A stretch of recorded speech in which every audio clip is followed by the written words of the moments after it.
CRM. It is more than just a CRM.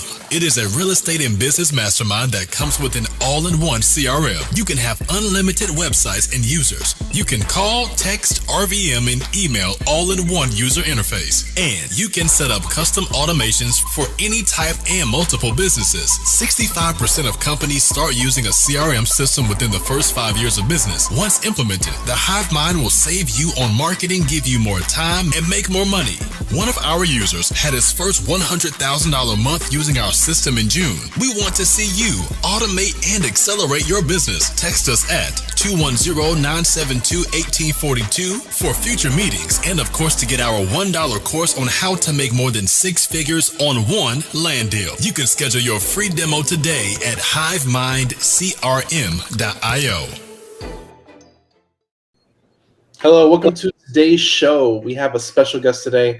We're going to learn a lot about stuff that I don't know. I mean, Anthony, I have my co-host Anthony here as well, but we're going to learn about some stuff that we don't know about, and we have an expert here to talk about it. We have Mr. Zach Wilson from Quest IRA. How are you doing today? I'm doing good. How about you guys? We're good, man. I'm glad we're having this conversation. Yeah, I'm excited. Like I said, this is something that I've been wanting to learn and talk about for a while, so it'd be pretty good for our audience to learn and like, what kind of opportunities can we look out for? So we're looking to like always diversify our own investments, but then also find somebody else, maybe if they have an IRA, and we always have people offering us cash now. Like we're actually going through it right now. Somebody's trying to move some capital from the IRA into an investment with us. And it's been a little challenging, man. So I'm pretty excited to talk about this today. Yeah, absolutely. And this is something that, it's been available for a long time, and it's just now starting to get traction, right? It's just now starting to become more and more popular. People are hearing about it, especially when they want to move in from markets out of the public stream into the private, into the private sector, right? When they're looking for alternative assets, this is where self-directed IRAs really have their time to shine. So yeah, it's something that we really try to spread, as much information. We have tons of education on our website and our YouTube channel. And so the more awareness we can build about them, kind of the better for everybody. Hey, so why don't we take it from the top, man? Why don't you tell us what an IRA is, and when does a person need to open one, or why might they want to look into opening one? Yeah, absolutely. So an IRA is just an individual retirement account, right? It's going to function pretty similar to like a 401k. The only difference is instead of it being tied to an employer, it's just for you personally, right? That's really the only difference. Now, within IRAs is that term self-directed IRA, right? What is a self-directed IRA, and how does it differentiate from a normal IRA? Well, to be honest with you guys, that term self-directed is really just a marketing term. There is no legal distinction between a self-directed IRA at a custodian like Quest, which is where I work, versus IRA at like a Fidelity or a Charles Schwab, right? The only difference is the custodian themselves, right? You can have a self-directed IRA at Fidelity, but they, as the custodian, only allow you to invest into publicly traded assets, right? That's their niche. That's what they focus on. Whereas Quest, we allow you to take those same retirement accounts, except put them into the privately held assets. Specifically, real estate style investments is what we as a custodian specialize in, right? So it's for everybody. It's that same account, just depends on what you're looking to get into, right? So honestly, the earlier you can get an IRA set up, the better. The younger you are, the more attractive things like the Roth IRA come in, right? They look really good because instead of it being pre-tax, where you're getting tax-deferred growth, now you're getting post-tax, right? So you're getting tax-free growth. There's not many accounts that have the power that the Roth IRA has. Okay, man, we're going to have to distill some of that down a little bit, even for myself, right? I'm sure our audience have all the same questions I have swimming around. Yeah. So why do you want a custodian to hold on to your capital instead of you just doing your own investments privately out of your own bank account? Where's the benefits, and then where are the tax advantages in this? Yeah, so whenever we're looking at the different types of benefits for an IRA, there's really 3 distinct benefits, right? The first one is the tax advantages, right? So whenever you're making your investments, let's say you're doing a fix and flip, right? If you do that investment personally, right, you purchase the property, you fix it up, you flip it, any of that profit that's coming back, if it's coming back to you personally, you have 2 options. Either you pay the taxes on it, or B, you try to put it into something like a 1031 and defer those taxes until later. All right, now let's look at that same example, except done in an IRA. right? It doesn't matter what type of IRA it is. It could be traditional, Roth, SEP, simple. We'll go over all of those, but it's done in an IRA. Well, the IRA again purchases the property. The IRA pays contractors to fix it up, and the IRA sells that property. When it receives those funds, now it negates the need for a 1031, right? By nature, that IRA is getting those funds tax deferred, or in some cases, like the Roth IRA or even the ESA, it's getting those funds and growing them now tax free. So it means you're not restricted on the next investment like some 1031s are, right? They're going to restrict you on the type of investment you can make, the timeline, the value. You get those funds back 100%, and now you can do as you please, either putting them in a self-directed IRA and redirecting that capital to a new investment, or putting them into something like a brokerage IRA and just letting someone manage it for you. All right, so that's going to be the first big one, those tax advantages. The second one, diversification, right? And this is where custodians that focus on alternative assets, this is where our role comes in, right? Because we're allowing you to take your money out of the public market, right? If you talk to a financial advisor, he's going to tell you, okay, let's get you in some low yield, low risk mutual funds, right? Maybe let's buy some of those big blue chip stocks, and let's maybe purchase some bonds, right? But all of those options are really just putting your egg in different parts of what is overall the same basket, right? When you're in alternative assets through a custodian like Quest, it's allowing for that true diversification away from the public market. Now you're looking at things like real estate. You're looking at private money lending. You're looking at syndicating, right? So it allows really for that true diversification into a market that most people know a lot better than the public market. And finally, kind of segueing from that last point, is investing in what you know best, right? Through a self-directed IRA custodian, you have full control. You're in the driver's seat when it comes to these investments. Now, some people have knowledge of the public market, right? They have knowledge of the stock market. That's where they're comfortable. Awesome.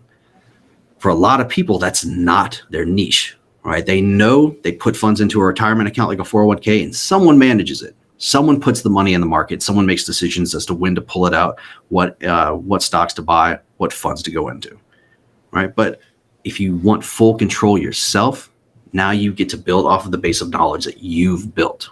So if you've got real estate knowledge, right? If you've got knowledge in private money lending or syndicating, you get to take advantage of that and leverage your retirement funds to build that future instead of just trusting it to someone who's managing it for you. So I'd say those are the three big advantages when it comes to an IRA. Now, a lot of people, does this count as a qualification as a accredited investor if you have IRA funds, or does it have to be in like a personal account? So when it comes to being an accredited investor, I'm almost positive the qualifications are looking at either your income, right? So I think it's if you're filing single, it's like $200,000 a year in income for the past 2 years, or $300,000 if you're filing jointly, or $1 million in net worth, right? Whenever they're running those, they're looking at you personally, right? So the funds held in your IRA are going to kind of be separate from those qualifications. Okay, that makes sense. Okay, that was a blurred question because I'm like, I don't know the answer to that one, and I'm like, I don't know if it would count towards your person. I mean, I could have made something up just now. I could have. Yeah. No, but it's cool, man. So how do we move our funds in and out of the IRA? So right now we have somebody who does have cash in the IRA. They're going to move it into an investment with us, and it seems like there's a little bit of hurdles and red tape. So can you tell us a little bit more about how? Okay, I want to invest into something. I want to hand it over to Daniel. How do I get my cash from inside my IRA into Daniel's account now? And how do we take title to the property, that kind of stuff? Right. So really, there's a couple of factors at play here. Honestly, the biggest one is probably the custodian themselves, right? So like I said, we can have a self-directed IRA with Quest, or we can have a self-directed IRA in a public custodian like Fidelity. Well, if you try to make that investment with Fidelity, and it's a private fund, right? It's private capital. Fidelity's going to tell you, hey, you can't do that. They're not saying you can't do it because it's not possible in an IRA. They're telling you you can't do it because they don't hold those types of assets, right? So let's say you want to get into it, you want to leverage your IRA funds, right? You get in contact with someone like Quest, right? At Quest Trust Company, what we're going to do is we're going to establish the same type of account for you, right? Then from there, we're going to move the funds over. Because they're coming from another IRA, it's as simple as filling out a transfer form. We're going to initiate that movement of funds on your behalf. Now, if it's going from IRA to IRA, it's super simple. It's not even reported to the IRS. Same thing as moving funds from like a checking account at Chase to a checking account at Capital One.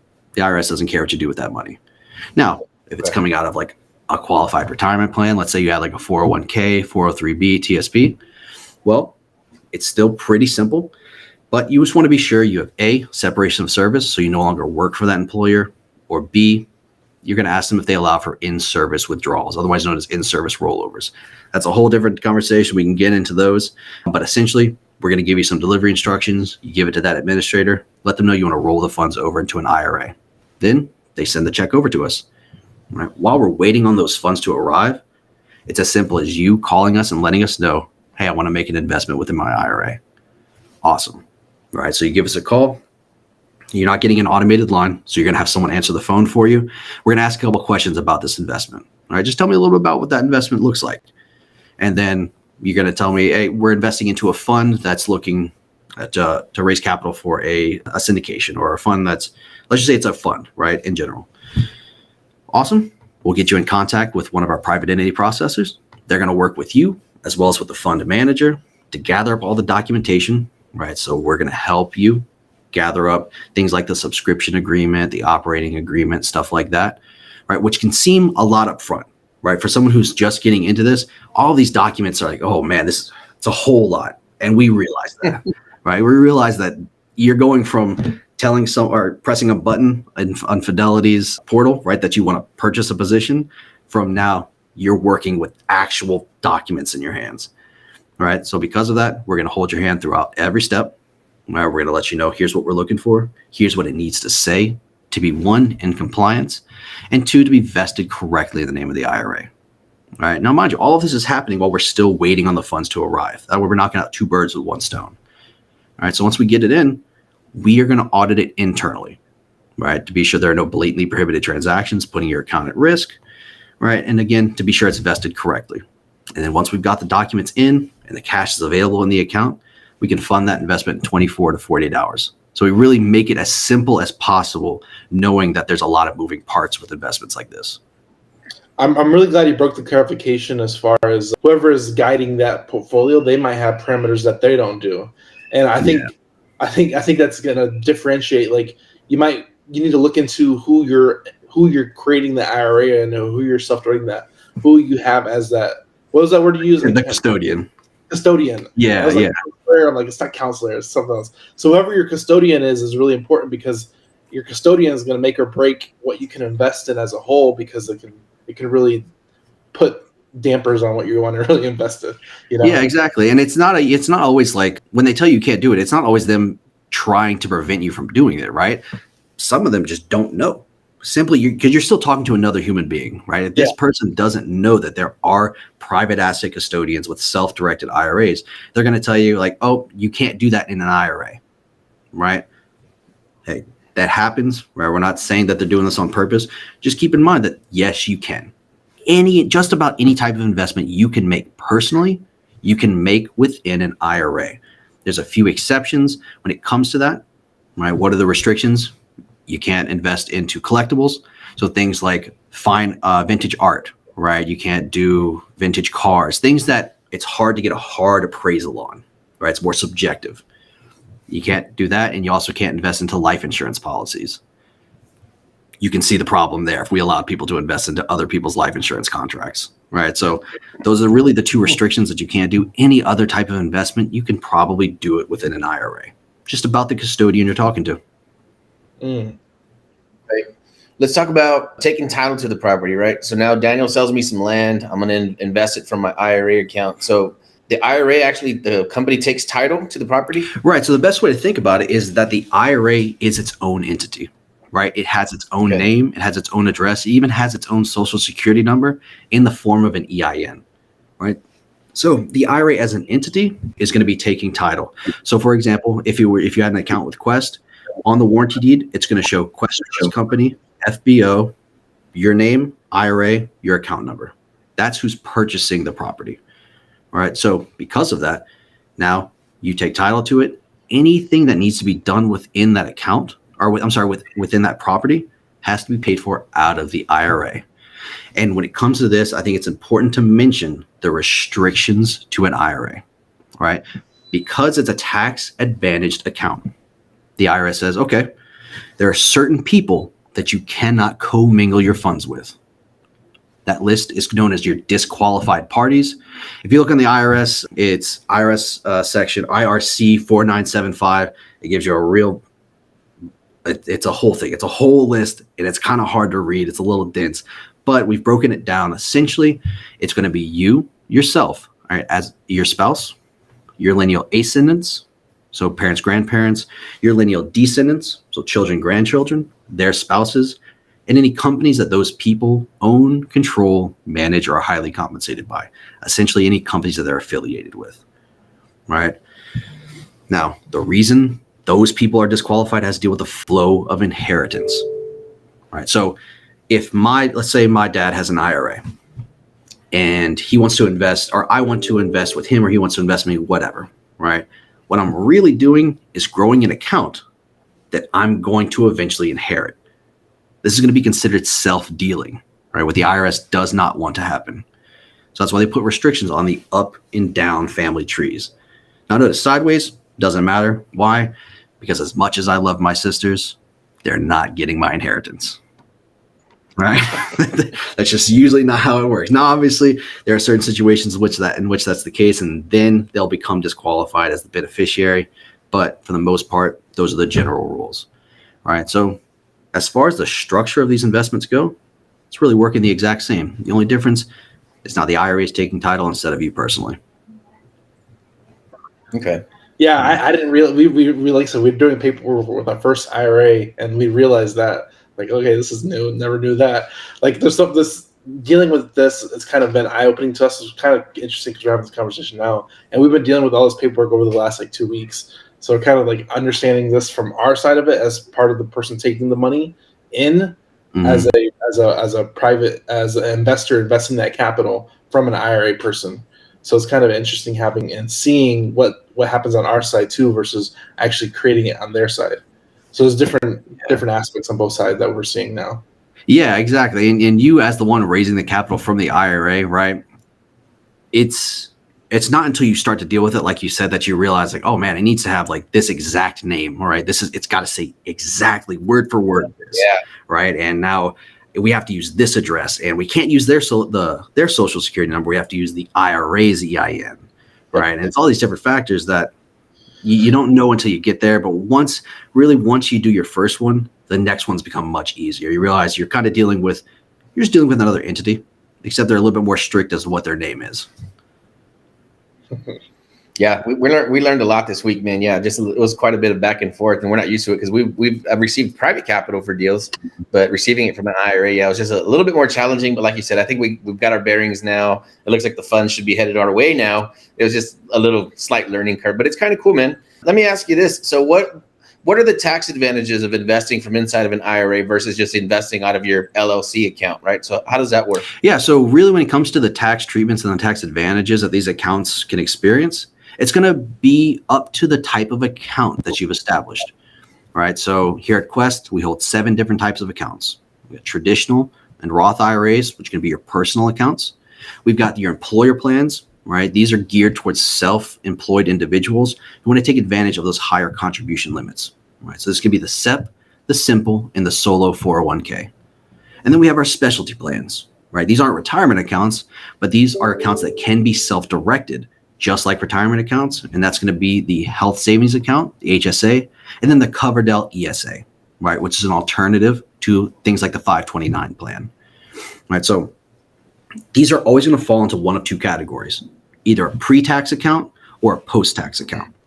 So for example, let's look at the traditional and the Roth IRA and compare them. So the traditional IRA, most common account in the United States because of that pre-tax status. Whenever you're moving funds over from like a 401k, unless you've specified otherwise, you've been putting pre-tax contributions as well as your employer. All right. So when you move them over, you're not looking for a tax hit. So you just want to land them in a pre-tax account, that traditional IRA. When the funds are in there, like I said, any profit that is being made is coming back non-taxed. This is a tax-exempt entity, right? It files all the same documents as things like a charity, a nonprofit organization, a church, right? It falls under that same IRS code. So when you're getting the funds back, they're coming back 100% to the IRA, and they're growing tax deferred.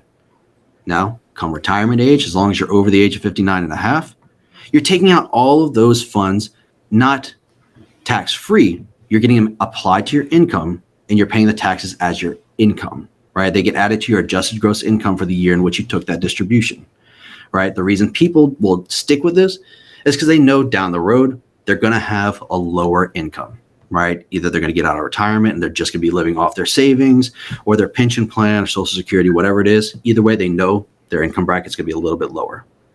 Now, let's flip that. Let's look at the Roth IRA, the post-tax account.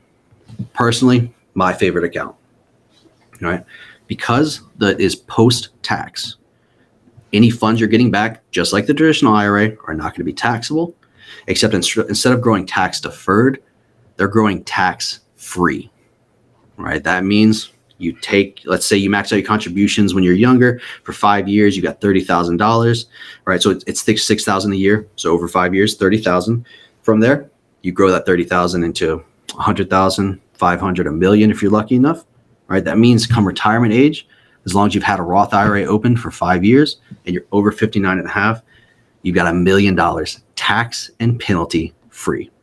It's the beauty of a Roth IRA. It's my personal favorite account. It's got some advantages as well outside of just the tax-free growth, like the contributions, right? So because they're post-tax contributions, the IRS has already gotten its slice of the pie. It no longer cares what you do with that money.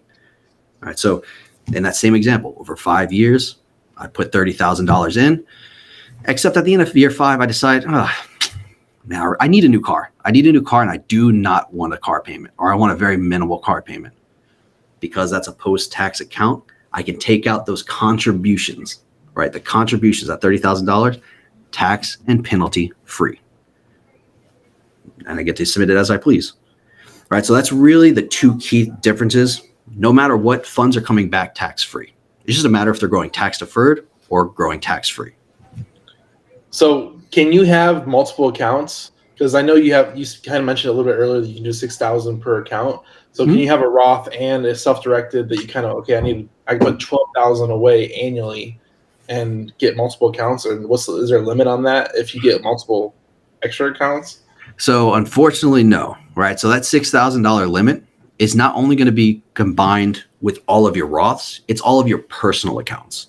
So let's say I can have multiple accounts, right? But let's say I've got a traditional and a Roth at a private custodian like Quest, and then a traditional and a Roth at a public custodian. Each are going to play their own different roles. Mm-hmm. I can contribute $6,000 amongst all of them, right? Mm-hmm. So it wouldn't be per account. It's going to be $6,000 amongst all. And this is annually? Yeah, per year. Once I get over 50, it bumps up for the personal accounts. You got a $1,000 catch up. For things like the employer plans, it can be as high as $3,000 catch up, $6,500 catch up for things like the solo 401k. So it really depends on the type of account. But once you hit past 50, all those contributions go up a little bit. Got it, man. So why would somebody want to open a Roth? Like a self-directed over a Roth? Why would they do that anyways? Is there any advantage to opening one over the other? I know one you said will grow tax-free completely. So what's the advantage of the other one, of the self-directed? So keep in mind, that's that term self-directed, like I said, just a marketing term, right? So there's no legal distinction between my self-directed Roth here at Quest and the Roth at Fidelity. They're both identical, right? The only difference is the investments themselves. So I would say that the advantage of when it comes to self-directed versus non-self-directed is really just about how active you can be, right? How active you want to be. When I'm talking with a client, I'm having a consultation with them, and they're considering a self-directed IRA. That's always my first question. All right, how active are you looking to be with your investments? Are you looking to just put money away, have it managed, and slowly watch it grow? If so, that's a brokerage IRA. You put that away, you don't think about it, right? You let the money grow naturally. But if you're someone who's looking, if you got an entrepreneurial mindset, you want to take advantage, you want to be in control of those funds, now a self-directed IRA starts looking like you're the best option for you, right? Because now you're in charge, right? You got some deals, you've got a network that you've built, you want to take advantage of that network, self-direct those funds because you feel like you can beat the returns from the market.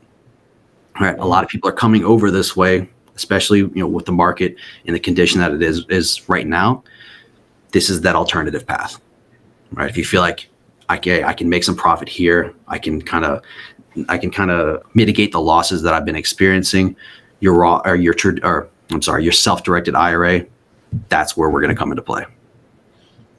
Okay, so I kind of have a question about this. So if you're only investing $6,000 a year per all your IRAs, how do you grow that money fast to make $1 million at retirement? Like, because you only have to, if you start at 2059, that's 40 years. That's 240,000. You have to 4x your money across a lifetime, just 4x your money across 40 years to get that $1 million in. So like what type of investment can they do to increase their IRA? Because like one thing, like, so we were dealing with this paperwork recently, and for them, they couldn't do a loan document because it was considered usury, and we're just giving out great returns. So like, is there ways around giving out great returns, especially as us investors we're trying to give great returns to our private capital? Like, is there ways to disperse funds to give away great returns? Because that's kind of, that's what I was going to ask too. So the amount that we were going to pay back the gentleman for investing, they said we couldn't do it because it was too much. We couldn't pay him back that much. Yeah. So that one, when they were talking about usury rates, is specifically for the notes, right? That the usury rates, every state's a little bit different. I think in Texas, it's 18%, right? Honestly, believe it or not, that's to protect you guys. Right? If they were the usury rates, let's say if they were to go to default, that means you're not going to you would only have to recoup the funds to cover 18%. Anything above that, you guys wouldn't have to cover. Now, this is in the case of default, right? Yeah. But when it comes to growing the account fast, I don't think it's necessarily the types of investments. It's the structure that you need to take advantage of, right? Okay. And what I mean is partnering. That's the biggest thing whenever we're looking at a small dollar IRA. That's the biggest strategy that we tell our clients, right? If you have a small dollar IRA and you're looking to make these investments, right?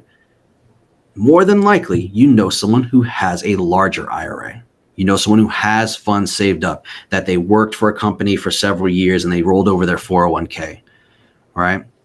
Well, let's say they're looking to lend out $100,000 note, right? But you've only got 10,000.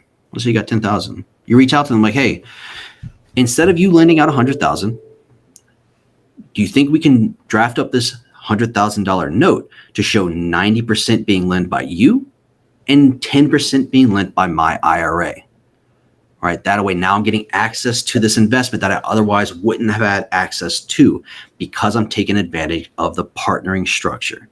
Right. So I'm going to get that same return, but my investment opportunities open up immensely.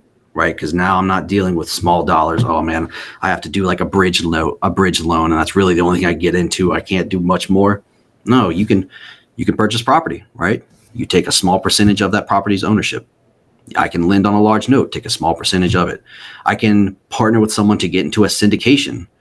Right. Now, obviously, it depends on the type of syndication, but just shows you that really it's not the investment itself. It's the structure. It's taking advantage of that partnering. Okay, I'm really glad we realized that too, and I'm like, I don't know if there's something else we could do, but the partner structure is a way to disperse and diversify your small amount of money, because like when it comes to investing money, like the larger the capital, the easier it is, but like the small amount, it's really difficult and almost like cumbersome to deploy that small amount of capital. It really is. It honestly really is, and that's unfortunately just kind of one of the hurdles, right? Because no matter what, if someone's using their small dollar IRA, it doesn't really matter if you're going private or public, right? The type of investment doesn't matter. Your returns are probably going to be limited, right? You can only grow that account so much. Now, obviously, you find your unicorn deals and you get a massive return. Good on you. But if those were readily available for everyone would do it, right? So that's really the biggest thing to take advantage of is going to be that partnering. Because keep in mind, when we're talking about funding an IRA, there's really two ways. There is moving funds, or making your contributions, right? And then there's moving funds over from existing retirement accounts. Moving funds over from existing retirement accounts is the way that 90% of people are going to fund their self-directed IRA, right? they've got that old 401k, they've got that old 403b, or they've got that IRA that they've had just sitting in the market forever, right? Usually that's how they're going to fund their investments. Now, by all means, it's definitely possible, right? It's definitely possible to just start from scratch and make your investments by slowly building them. But even when I'm on the phone with clients, I tell you, like, hey, it's going to be a lot of work, right? There's no way around it. I wish I had the golden ticket to just tell you, hey, here's how you get that IRA to grow much faster. But at the end of the day, it's going to require some work, right? And that's just the plain and simple of it. I never want to mislead my clients as to telling them that, hey, you invest into this. Let me tell you the secret, right? And they tell them, hey, you're going to have to take advantage of your network, right? The bigger network you've got, the faster you can grow your IRA. I've seen this recently, and I don't know how often you see this as well. I want to ask this question, but people that like, oh, I have an IRA, I'm investing in it, and then they realize that they didn't direct it at all. They're just throwing money in the account, and they're not directing it at all. How often do you see that?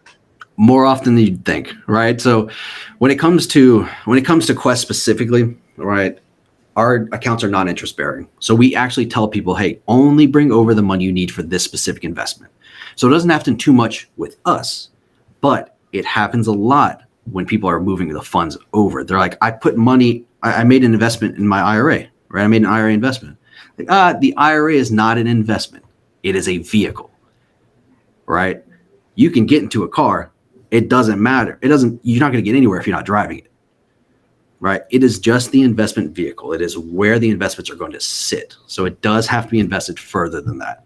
But yeah, you're absolutely right. I have definitely seen that before, and I always just have to, like, I'm so sorry about that. Someone should have told you. I'm sorry that you're just now getting in contact with us. Yeah, it's. I saw it recently, and I'm like, man, I've been doing it for 20 years, and like, it hasn't done anything. Yeah, and that's if you were lucky enough to put it into an interest-bearing account. God forbid you put it into an account that had no interest, and that means your money just sat there and did nothing. So there's actually IRA accounts that they're interest-bearing, meaning they'll take away from money vested there. Yeah, so whenever you're looking at that interest-bearing account, really that's where those brokerage accounts are going to come in, right? Okay. This account, we're going to take the excess cash and we're going to invest it, right? Now, every company has a different strategy for doing this. Quest, we don't offer it because we really just focus on self-directed IRAs, but a lot of other custodians will allow you to put the funds there, and they'll tell you, like, hey, we'll give you a minimum 2%, 1% return. It's not very much, but yeah, they are interest-bearing. That's interesting. So I want to talk about like transferring over funds. If they have an original IRA, there's no tax event money to transfer, fees like a wire transfer for people that want to invest in self-directed IRAs. Like if they have a 401k and all that stuff, is there like a money to transfer, like a wire transfer, or is it just paperwork, or is there some type of fees involved? So really, it'll depend on the custodian, all right? Okay. Usually for receiving funds, most custodians won't charge you anything. Some do. It's unfortunate they'll charge a wire fee even for incoming wires. I've never understood that. But usually all you're looking at is going to be the fee for the method that you send the funds out, right? So if we're transferring out to another custodian, we don't have any transfer fee. You just got to cover the wire fee if you send it as a wire, $5 if you send it as a check. That's really it. All right, now, other custodians, sometimes if you're closing out the account, there's like a termination fee. Sometimes there's a wire fee plus a transaction fee. So really, it really just will depend on from custodian to custodian. I always advise when you're looking at custodians, look at the fee structure, right? Some are percentage based, some are fee based, some are transaction based. You just got to find which custodian works for you. So, and this is kind of like that fee. So what does Quest charge for as a custodian? So I know you guys you're the vehicle, but you have maintenance that comes in. So what's your fee schedule for like hosting that funds availability? And like, do you charge per transaction or stuff like that? Like where do you guys make money as far as what that fee schedule looks like? So for us, it's pretty straightforward, right? It's $100 to establish the account. Once we get it established, we give it its own name, its own address, and like I said, its own social security number and asset protection that's going to be built within the IRA. From there, these next fees wouldn't be incurred until they actually funded their investment, right? We don't charge for incoming funds. So those transfers, completely free. The account's just going to get them. But when they go to actually make their investment, what we have is a 125 asset purchase fee, right? What that's covering is we're assigning a processor to them that, like I said, is going to work directly with them for this investment. So we're going to work with them and any borrower, title company, syndicator, whoever it is, right? We're going to help gather up the documentation. We have 2 sets of auditing teams. The first ones are working directly with you. Once it looks good to them, they send it to our back-end quality control team that then audits those documents fully. What we're looking for? Compliance investing. That's really the meat. We're not policing it. We're not advising on the investment. We're just making sure they're not doing anything that could get them in trouble down the road. All right. Now, if they want to send the funds out as a wire, just a $30 charge. That's what we get charged by the bank. But if they can send it as an ACH, ACHs are completely free to them. All of those are just their one-time payments to make the investment. The only recurring payment that they're going to be seeing is their annual administrative fee. All right. So it depends on the value of the account, but the maximum that it can be is going to be $350 per asset per year. Right. So it's just $350 per asset, nothing more. And that's covering the back end reporting. Right. We've got to generate the 1099s, the 5498s. We have to keep an updated list. We have to report to the Texas Department of Banking of all asset values. Right. So all of those things for $350 a year, I don't think it's a bad deal. No, that's amazing, man, because we know what it takes. Filings, keeping records, keeping track of all that stuff. That's in a business in of itself. And if you're an entrepreneur, if you're out there, you need to focus on what's in your business. You can't be worried about, doing those tasks. Yes, to have a third-party company doing that, especially for a couple $100s a year, that's amazing. Right, yeah, and that's regardless if it's $1,000 investment or $1 million investment, $350. And that's the maximum. It could come out lower than that. Wow. Yeah, that's great, dude. So I know we've covered a lot of what Quest does, and we've talked about different types of accounts. Can we talk about your specific type of avatar? So who are you looking for? Who is an IRA right for? Should everybody open an IRA, or should some people wait till they're in the a certain stage in life or in their business, or who are you looking for to do business with, and how would they contact you? Yeah, so I think everyone should have an IRA, right? Whether Quest is the best fit for them is going to depend, but off the bat, everyone should have an IRA. Now, when it comes to an IRA at a custodian like Quest, usually I'm looking for a couple things. Right? When I'm talking to them, if they're just getting started and they want to be passive, they're not looking for something to make their investments in. They're not looking to pursue anything specific. They just want to start building a retirement account because they know they should, right? Which is absolutely correct. They should. But that means we're probably not a good fit with them, right? One thing that we pride ourselves on is that we are not just churn and burn, right? We're not looking to just open up accounts and then forget about you. Yeah. We turn business away because we know that at the end of the day, they will keep us in mind. And when they get to that stage of their investment or their retirement building, they're going to come back to us. We play the long game. We're not looking to just sell products. All right. Now, on top of that, let's say now they are looking to be more active. Awesome. Are you looking for something that is real estate guided, right? So private money lending in real estate, syndication, private entities, right? It can be a little bit outside of real estate, startup companies, right? We've seen investments into small companies like that. Are you looking to do fix and flip, single family homes? What types of investments are you looking to make, right? Like I said, some people's bread and butter is the public market. Awesome, but that's not what we do here. We can't give you any publicly traded assets.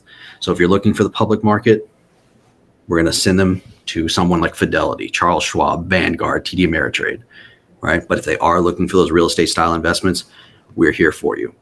Also, because we know that this is not this is alternative assets, there's a lot of education and due diligence, right? That's the one thing that people forget about how important those due diligence steps are, right? If I go purchase a stock, it's as simple as, do I think it's going to go up? Right? Obviously, it's deeper than that. But overall, do I think it's going to go up or do I think it's going to go down? That's what my due diligence really sums up to. Real estate style investments, man, you want to do single family homes, your due diligence is now on the property, on the area, on the market within that area, right?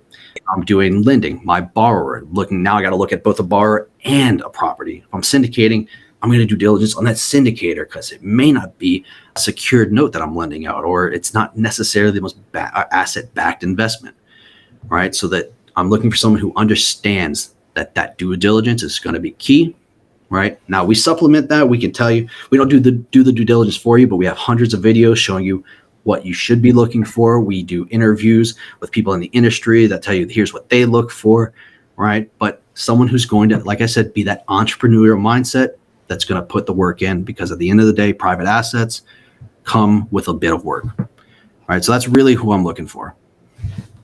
Seasoned, not necessarily seasoned, but someone who's knowing what they're getting into, someone who's got the capital to make it work, and also someone who just simply is looking for alternative assets, right? Some people will call into, they know we're an IRA custodian, and we're the first one that they found on the internet, and they simply don't know that we're private assets.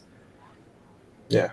So one thing I like that you guys do is you guys have like quarterly or monthly events all over Texas, because Anthony actually went to one a couple weeks ago, so it's kind of cool. Can you tell a little bit of people about that? Oh, nice. Yeah, I'm glad you got to show up. So every Tuesday, every Saturday at noon, we host a class virtually, right? It's different every single time, right? New speakers come out. We record the classes, put them up on our YouTube channel and our education center. On the first, second, and third Tuesdays of every month, we host in-person socials at our Houston, Austin, and Dallas offices, respectively. Now, what that's geared toward is going to be networking and deal pitching. So how it works is we'll have someone come out, first 30 minutes, right? It's just going to be networking. Everyone gets to meet everybody. Then they're going to present for an hour, right? 45 minutes to an hour with some Q&A. And then after that, we allow for more networking and deal pitching, right? So if you've got a deal, let's say, or if you just got money, you've got capital, like, hey, I'm looking to lend out, let the crowd know, right? Let everyone know in person. And we also have audiences virtually, right? Also, on the fourth Wednesday of every month, we have our virtual networking happy hour. We've had people from all across the country. As a matter of fact, the last one I hosted, we had someone from the UK who had joined. That was crazy. I didn't expect that. Now he lives in the US and he was traveling abroad, but he still wanted to attend. It was pretty cool just getting someone, being able to say, hey, we got someone from the UK here. But yeah, we host tons of networking events, right? The reason is because as your custodian, we can't endorse these investments. We can't tell you this is good, this is bad, you should go with this person, you shouldn't go with this person. So we take the next best step. It's just getting everybody together, getting you the opportunity to build that network that you can start making your investments. Okay, I didn't realize you guys didn't advise. So I was thinking like you might say, hey, man, all we do is lend, right? So we're looking for big ranches, stuff like that. So I thought maybe their advisor could be like, hey, man, I wouldn't invest in land. You'd rather do apartments. So you guys don't scrutinize the investment. You just make sure that everything's structured properly and all the paperwork is proper. And all that. Right. Yeah. So that's when you've gotten to that point, right? But how it works is when you first join Quest, right, you're going to get assigned an IRA specialist. That's the team that I'm on. Right. So we have a team of IRA specialists that are going to walk you through and educate you as much as we can.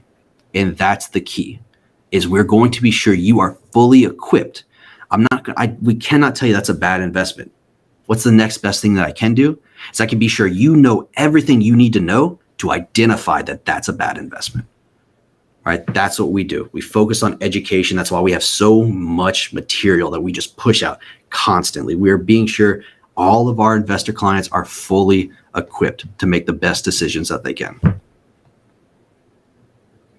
All right, I like it. I like the distinction. I just assume like, hey, we have your cash. We're not going to give it to you for something stupid.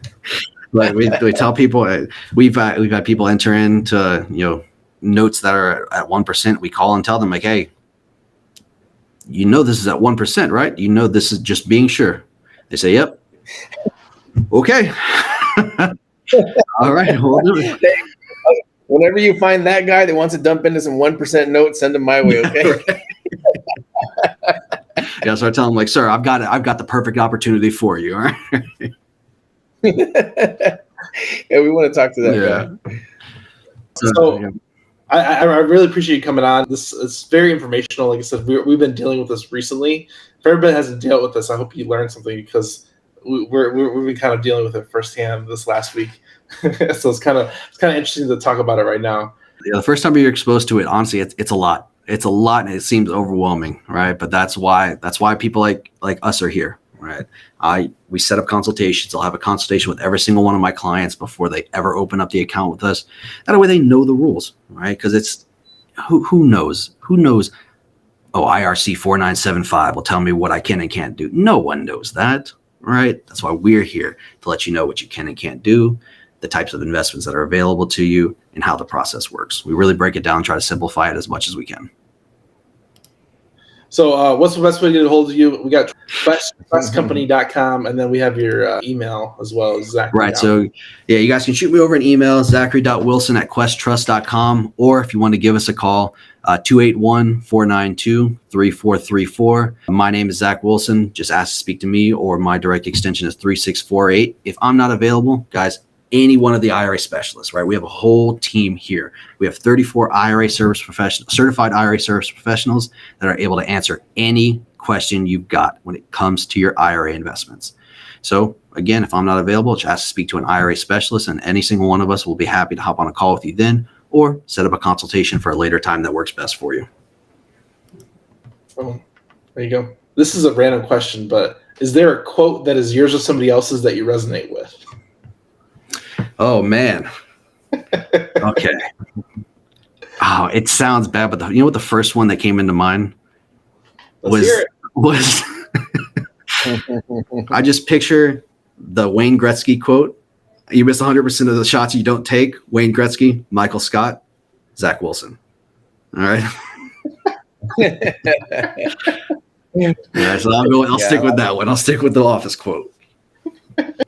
I like it, man. Yeah, we do shoot a lot of shots, and we'd rather like make a mistake, get the data, and then move on to the next one. So yeah, I'm down with that. And honestly, Dave, down with that's the biggest hurdle, right? That's what I always tell people. It's like the first step is always the hardest, right? Always the hardest. Once you take that step, there's a lesson to be learned. It gets a little bit easier the next time, right? But it's just about doing it. Honestly, you just have to take that first step, because otherwise you'll never get to where you want to go. Boom. With that, we will leave you. If you enjoyed this episode, go check it out. There's more like it probably underneath this episode. We appreciate everybody listening in, and thank you, Zach, for coming on. And I hope you all learned something, because I did. Y'all have a great day. Thanks for coming on. Appreciate y'all. Appreciate Anthony. Yeah, thank you guys for having me. Y'all have a good one. Hey guys, we hope you're enjoying this content. If you have leads that you need to dispo anywhere in the country, please visit hivebc.io, like hivebuyersclub.io, and we'll help you move those deals that you need to get into the marketplace. The show is sponsored by The List Guys. Do you need more leads in your local or virtual market? 1 in 10 small businesses don't invest in any kind of marketing. The List Guys have over 35 plus list types to choose from, and you can mix and match any list or criteria. We also use the skip trace list and provide up to 7 numbers and email addresses. Every list you purchase will be scrubbed against previous purchases. The List Guys are here to save you time. Contact the List Guys today at www.onelistguys.com. That's www.1listguys.com. We called the guy. He had it listed for $1.7 million for a year. Didn't move. I got on the phone with him, so I asked him a bunch of questions. I said, "What are you going to do with this property?